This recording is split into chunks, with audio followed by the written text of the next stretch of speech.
तो आज हम लोग निर्देशांक ज्यामिति पढ़ने जा रहे हैं 10th क्लास का। इससे पहले हम लोगों ने समांतर श्रेणी पढ़ चुके हैं। तो आज निर्देशांक ज्यामिति जो कि बहुत ही इम्पोर्टेंट है एग्जाम के दृष्टिकोण से। तो निर्देशांक ज्यामिति जिसके जनक कहे जाते हैं यूक्लिड। तो इसमें सबसे पहले जो हमारा निर्देशांक ज्यामिति किस लिए पढ़ा जाता है कि कोई भी दूरी ज्ञात करना या किसी भी स्थिति या तल को जो बिंदु हो उसको निर्धारित करने से उस बिंदु से एक दूसरे बिंदु के बीच की दूरी कितनी है, इसी के लिए आप निर्देशांक ज्यामिति का अध्ययन करते हैं। तो निर्देशांक ज्यामिति जो बनता है, जो लिखा जाता है, वो दो अक्ष होता है। एक तो ये वाला जो अक्ष होता है उसको आप एक्स अक्ष कहते हैं, और जो इस तरह वाला जो अक्ष होता है, लंबवत अक्ष होता है, इसको आप वाई अक्ष कहते हैं। तो एक्स अक्ष का जो दूसरा नाम है एक्स एक्सिस, जिसको कहते हैं एक्स अक्ष का जो दूसरा नाम है, इसको हम कहते हैं भुज। इंग्लिश में इसको एफ सीसा कहा जाता है, एफ सीसा। और जो वाई अक्ष होता है वो आपका कोटि कहलाता है, जिसको कहते हैं इंग्लिश में ऑर्डिनेट। तो आपसे एक क्वेश्चन ऐसे ही पूछ लिया जाएगा कि एक निर्देशांक ज्यामिति जो लिखा जाता है भुजा वो ए एक्स कोमा वाई, ठीक है। तो एक्स और वाई में अगर इस तरह से कोई पॉइंट दिया है 2,3, तो पूछ लेगा कि इसका भुज क्या है। भुज की बात करेगा कि भुज कितना है, तो आप कहिएगा सर भुज इसका 2 है। और कोटि की बात कहेगा तो वाई अक्ष कोटि होता है, इसलिए कितना हो जाएगा 3। तो इस प्रकार भी आपको क्वेश्चन पूछे जा सकते हैं। तो अब निर्देशांक ज्यामिति जो पढ़ते हैं वो मेनली किसी भी बिंदु के बीच की दूरी या उसके कोण या इस तरह के अध्ययन करने के लिए पढ़ा जाता है। तो पहले हम एक दूरी सूत्र देखते हैं कि दूरी सूत्र क्या होता है। तो दूरी सूत्र जो होता है हमारा, कोई भी निर्देशांक ज्यामिति है वो यहाँ जो बनेगा वो एक्स अक्ष होगा, इधर वाई अक्ष होगा, और इधर माइनस एक्स अक्ष होगा, और इधर आपका ये माइनस अक्ष, और ये हमारा होता है मूल बिंदु, जिसको ऑरिजिन कहा जाता है। तो मूल बिंदु पर एक्स कोमा वाई दोनों के बीच की जो दूरियां होती है वो 0,0। तो मूल बिंदु का अगर निर्देशांक पूछे एग्जाम में तो वो 0,0 होता है। तो अगर कोई भी एक रेखा है, उस रेखा में एक बिंदु ए है और एक बिंदु बी है, और यहाँ आपका निर्देशांक ये x1 है कोमा y1 है, और यहाँ निर्देशांक x2 है और ये कोमा y2 है। तो अगर आपसे पूछे कि AB की दूरी कितना होगा, दूरी सूत्र, तो AB जो बनेगा वो x1 माइनस x2 का whole square plus y1 minus y2 का होल स्क्वायर। तो कोई भी दो बिंदु के बीच की दूरी जो होगी वो हमेशा x अक्ष का अंतर और y अक्ष के अंतर के योगफल के बराबर होगी। मीन्स ये आपका क्या होगा, दूरी सूत्र। तो ये दूरी सूत्र का आप फॉर्मूला हो गया जिसको आपको याद रखना है। जैसे कि एग्जाम्पल के तौर पर देखें कि एक ए बिंदु है जो 2,3 है, और एक बिंदु बी है जो 3,-1 है। हमसे पूछ ले कि ए बी की दूरी कितनी है, ए बी की दूरी, तो आप कैसे निकालिएगा, रूट में कीजिएगा 2 माइनस 3, एक्स अक्ष को घटा दिया प्लस वाई अक्ष को घटाएंगे तो 3 माइनस माइनस क्या हो जाएगा, प्लस का 1 का स्क्वायर। तो इस प्रकार जो ये बनेगा आपका, ये बन जाएगा कि 2 में से 3 गया, माइनस 1 का होल स्क्वायर, और ये 4 का होल स्क्वायर। तो इस प्रकार 1 + 16 ये आ जाएगा रूट में 70। ये इसकी क्या निकल जाएगी, दूरी। तो ये आपका क्या कहलाएगा, दूरी सूत्र कहलाएगा, दूरी फॉर्मूला। अब हम आगे देखते हैं कि अगर कोई बिंदु इस प्रकार है कि अगर कोई बिंदु जो है हमारे पास इस प्रकार रहता है ए बी, और एक इसका मिडिल टर्म है मध्य बिंदु, सी क्या है, मध्य बिंदु। तो हमको इस मध्य बिंदु का निर्देशांक ज्ञात करना है, निर्देशांक। तो इसका सूत्र क्या होगा, तो कोई भी मध्य बिंदु का निर्देशांक ज्ञात करने के लिए आपके पास ए x1, y1 है और बी x2, y2 है और ये सी इसका मध्य बिंदु है। तो मध्य बिंदु का जो सूत्र होता है, मध्य बिंदु का सूत्र वो आपको याद रखना है कि x1 प्लस x2 मतलब दोनों अक्ष का x अक्ष का आधा अकोमा y1 प्लस y2 बटा में 2। जैसे कि इस पर सवाल एक देख लेते हैं। अगर कोई सवाल ऐसे रहा कि ए बी एक निर्देशांक एक लंबाई है जहाँ 2,3 है और ये -1,0 है, तो इस बिंदु सी का मध्य बिंदु क्या होगा? तो मध्य बिंदु निकालने के लिए हमने अभी बताया कि जो सी का निर्देशांक होगा वो 2 - 1/2 और 3 + 0/2 मीन्स ये 1/2 हो जाएगा और ये आ जाएगा 3/2। तो इस प्रकार आप किसी भी मध्य बिंदु का निर्देशांक ज्ञात कर सकते हैं। तीसरा है कि संरेख। तो संरेख के लिए कंडीशन होता है कि कोई ए बी सी यदि तीनों बिंदु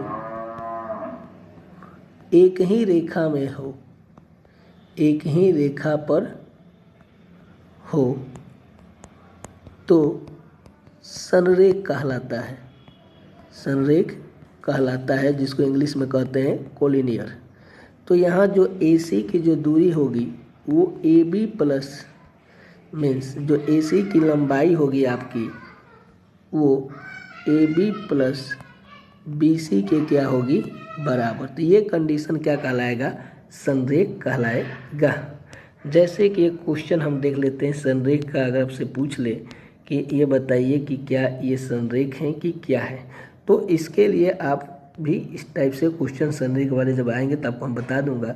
तो ये इस प्रकार आप देख सकते हैं कि ये दूरी जो सूत्र है इसका प्रयोग करके बना सकते हैं। अगर कोई आपसे पूछे कि एक त्रिभुज है, ये A है, ये B है और ये C है, कहे कि ये समद्विबाहु त्रिभुज है, समद्विबाहु त्रिभुज। तो समद्विबाहु त्रिभुज का मतलब होता है A का निर्देशांक है x1, y1 और B का निर्देशांक है x2, y2 और C का निर्देशांक है x3, y3। तो आप क्या कीजिएगा कि समद्विबाहु त्रिभुज मतलब जिसकी दो भुजा बराबर हो मीन्स कि जो दूरी फार्मूला निकालेंगे AB,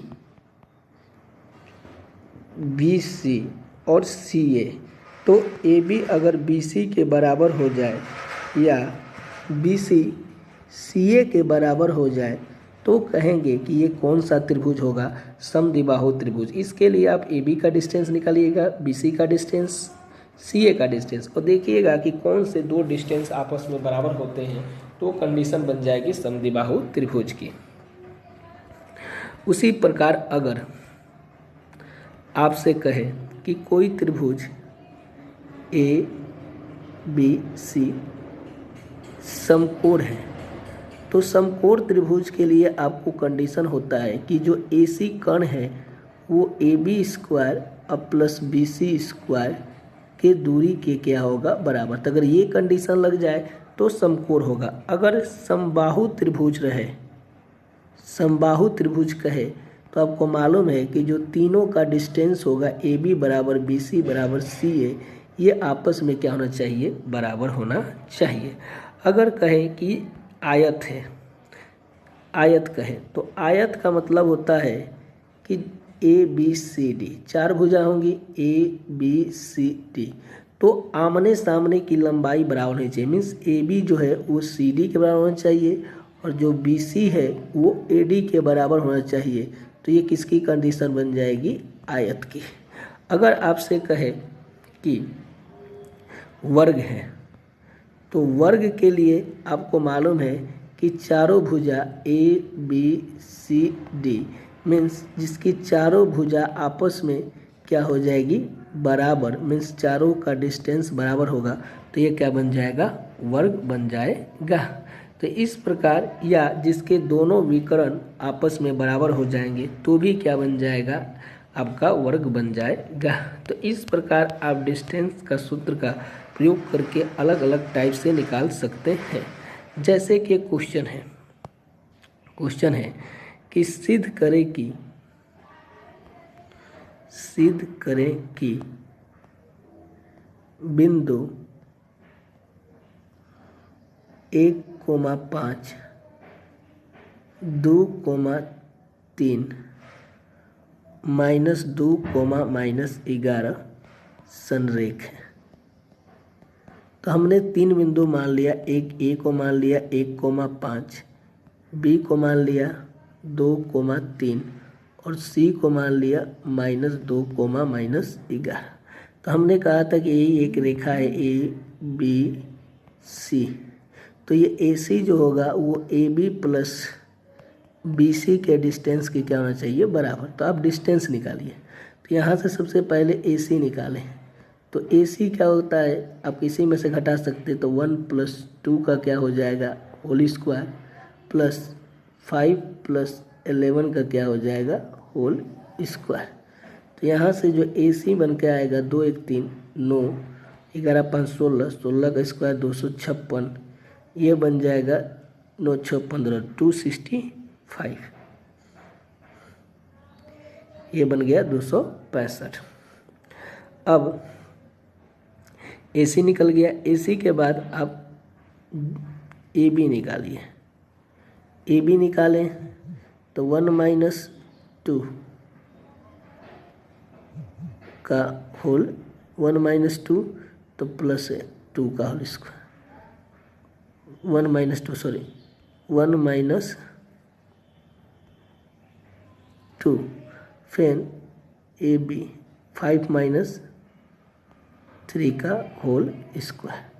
तो ये बन जाएगा 1 और ये आ जाएगा 3 × 4, ये आ गया रूट में 5। ये कितना आ गया, रूट में 5 ए बी। तो ए में से 1 में से 2 घटाया तो 1 - 1 1 का स्क्वायर 1, और 5 में से 3 घटाया तो 2 का स्क्वायर 4 1 5। उसी प्रकार ए सी का निकाले तो 1 - +2 1 3 और 5 + 11 ये आ गया 265। चलिए अब उसके बाद अगला जो बचा है बी सी। तो बी सी का जब डिस्टेंस निकालिएगा, सेम चीज़ 2 - 2 तो ये 2 + 2 बनका होल स्क्वायर, प्लस 3 + 11 का होल स्क्वायर। तो ये 4 का स्क्वायर बन गया 16, ये 196 14 का। तो ये आ जाएगा 6 6 12 9 1 6 6 12 9 1 10 1 11 और 1 1 2। तो ये आ जाएगा 212 और √5।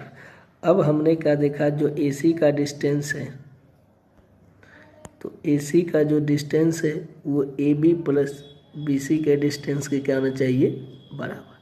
तो ये √5 हो गया और प्लस √212। तो अब हम क्या करें कि यहाँ पर हमारे पास 265 था, तो 265 का फैक्टर करेंगे तो ये आ जाएगा 5 × 25 और 5 × 15, तो ये 53 बचे,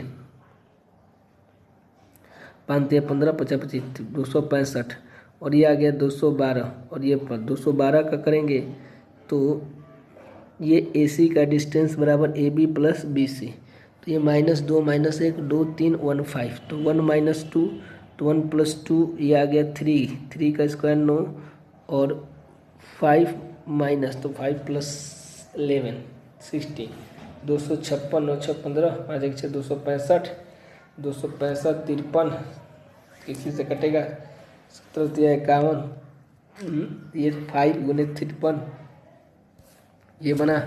तो इस प्रकार ये आ जाएगा जो ए सी का डिस्टेंस है ए सी स्क्वायर ए बी प्लस। तो ये आपने देखा कि निर्धारित कीजिए क्या बिंदु इतना संरेख है, तो इसका डिस्टेंस जो देखा जाए तो ये दोनों के आपस में बराबर है कि नहीं। तो √5 और 2√5 और ये कितना है 265। तो अगर इसका वर्गमूल निकालिएगा आप तो ये 50 250 के आसपास आएगा, और इसका निकालिएगा 40। ये दोनों देखा जाए तो ये दोनों बराबर नहीं है। तो इस प्रकार ये दिखाया जाए तो ये समकोण त्रिभुज समसंरेख नहीं है। तो आगे की ओर चलते हैं। तो हमारा जो अगला सवाल है वो सवाल इस प्रकार है,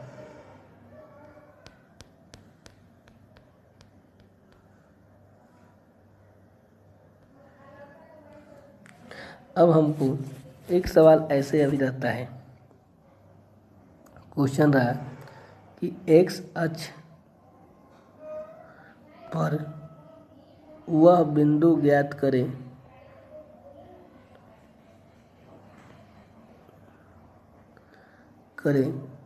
जो 2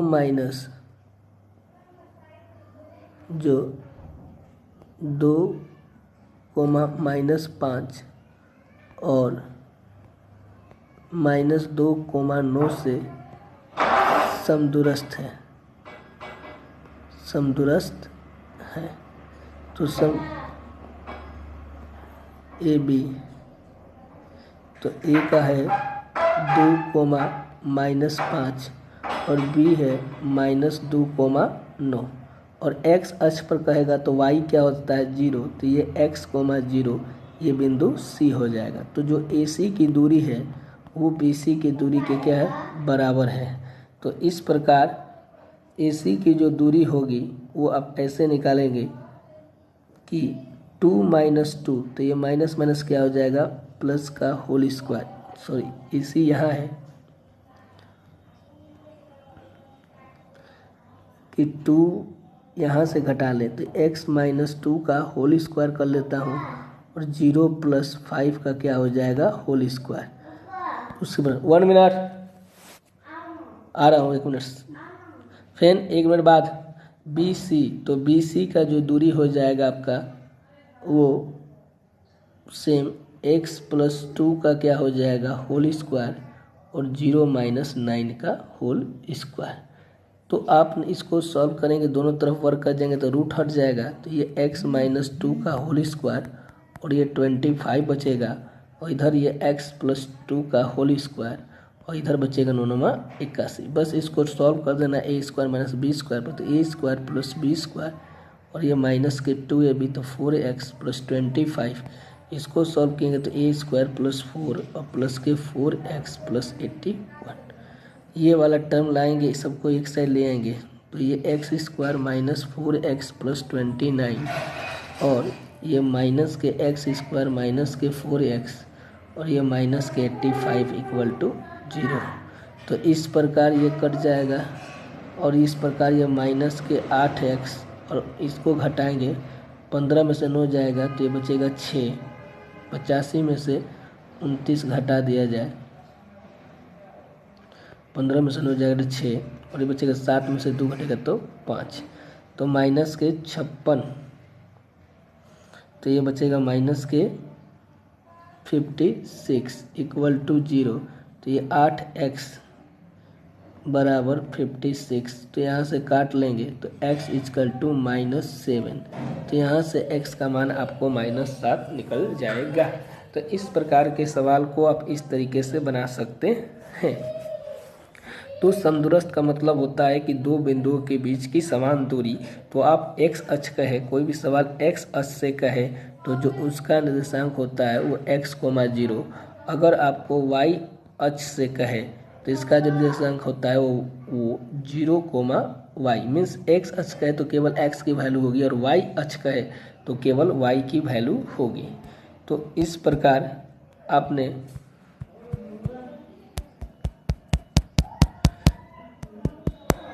अब हम